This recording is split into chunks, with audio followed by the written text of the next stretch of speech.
Hi friends, இன்றைக்கி நம்ம கிச்சனில் குக்கு வித் கோமாளி ரெசிபி தாங்க பார்க்க போகிறோம். இது ரோஷினி அவங்க செஞ்சு சூப்பராக சத்தியிருந்த சாக்லேட் பீனட் சீஸ் பவுல். இந்த ரெசிபி தான் பார்க்க போகிறோம். இது சூப்பராக செஞ்சுருந்தாங்க. இது நம்ம கிச்சன்லேயும் ரொம்ப அட்டகாசமாக செஞ்சிடலாம். இது எப்படி செய்கிறதுன்னு பார்க்கலாம் வாங்க. Welcome to Yasmiji kitchen. இப்போது முதல்ல இந்த ரெசிபிக்கு சாக்லேட்டை நல்லா மெல்ட் பண்ணி எடுத்துக்கலாம். டபுள் பாயிலிங் மெத்தடில் நல்லா மெல்ட் பண்ணி எடுத்தாச்சு. இப்போ இதை ஆற வச்சிடலாம். இப்போ இருக்கட்டும். ஒரு மிக்ஸி ஜாரில் வறுத்த கடலையை கொஞ்சமாக சேர்த்து இதை நல்லா பல்ஸ் மோடில் வச்சு அரைச்சிக்கோங்க. இப்போ இதை நல்லா அரைச்சி எடுத்தாச்சு. இப்போ இது கூட 1 டீஸ்பூன் சுகர் சேர்த்துக்கிறேன். சேர்த்துட்டு இதையும் நல்லா பல்ஸ் மோட்லேயே வச்சு அரைச்சி எடுத்துக்குவோம். இப்போ அரைச்சிட்டு இது கூட 1 டீஸ்பூன் ரீஃபைண்ட் ஆயில் சேர்த்துக்கலாம். வாசனை உள்ள எந்த ஆயிலும் வேண்டாங்க, ரீஃபைண்ட் ஆயில் மட்டும் சேருங்க. 1 டீஸ்பூன் சேர்த்தா போதும். சேர்த்துட்டு மறுபடியும் ஓட விட்டுலாம். இது அரைஞ்சிடுச்சு. இப்போ நல்லா பீனட் பட்டர் சூப்பராக ரெடி ஆயிடுச்சு. இப்போ இது இருக்கட்டும். இப்போது மெல்ட் பண்ணி ஆற வச்சுருந்தோம்ல அந்த சாக்லேட்டை ஒரு பலூனில் இந்த மாதிரி டிப் பண்ணி எடுத்துக்கலாம்.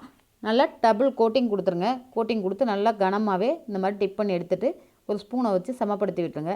சமப்படுத்தி விட்டுட்டு இப்போ இதை ஒரு பவுலில் வச்சு ஒரு 1/2 hour ஃப்ரிட்ஜில் வச்சிடலாம். அப்போ தான் நம்ம பவுல் நல்லா செட் ஆகி வரும். நான் டபுள் கோட்டிங் கொடுத்து இதை எடுத்து வச்சிடுறேன். இப்போ இது இருக்கட்டும். இப்போது ஒரு பவுலில் 2 டேபிள் ஸ்பூன் ப்ளெயின் சீஸ் தான் சேர்த்துருக்கேன். சேர்த்துட்டு இதை நல்லா மிக்ஸ் பண்ணி விட்டு இது கூட நம்ம எடுத்து வச்சிருந்தோம்னா பீனட் பட்டர் அதில் 1 டீஸ்பூன் சேர்த்து நல்லா மிக்ஸ் பண்ணி விட்டுடலாம். இப்போ இது எல்லாம் ரெடியாக இருக்குது. இப்போ பிளேட்டிங் செஞ்சிடலாம். இப்போ பலூன் 1/2 hourக்கு அப்புறம் நல்லா செட் ஆகி வந்துருச்சு.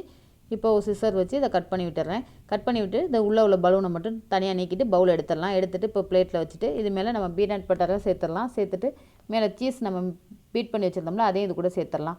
சேர்த்துட்டு நம்ம சாக்லேட் சிரப்பில் இதை டெக்கரேட் பண்ணிக்கலாம். சாக்லேட் சிரப்பில் இந்த மாதிரி கோடு போட்டு விட்டுறேன்.